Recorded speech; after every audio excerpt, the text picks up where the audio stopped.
Good morning সকলকে সকলকে good morning জানিয়ে আজকে সকালের টিফিনটা তোমাদের সাথে শেয়ার করে নিচ্ছি।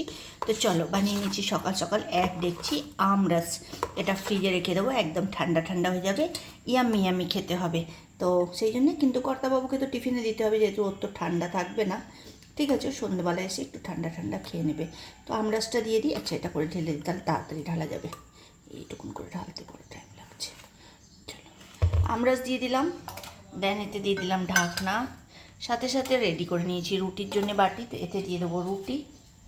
তো তোমরা কে কী বানিয়েছো অবশ্যই কমেন্টসের মাধ্যমে জানিও।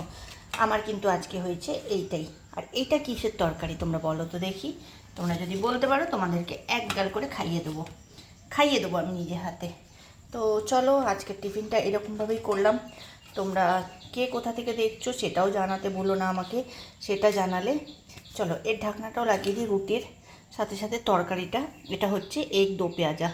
তো ডিম দিয়ে ডিম সেদ্ধ করে নিয়েছি, সাথে সাথে দিয়ে দিলাম এর ঢাকনাটাও।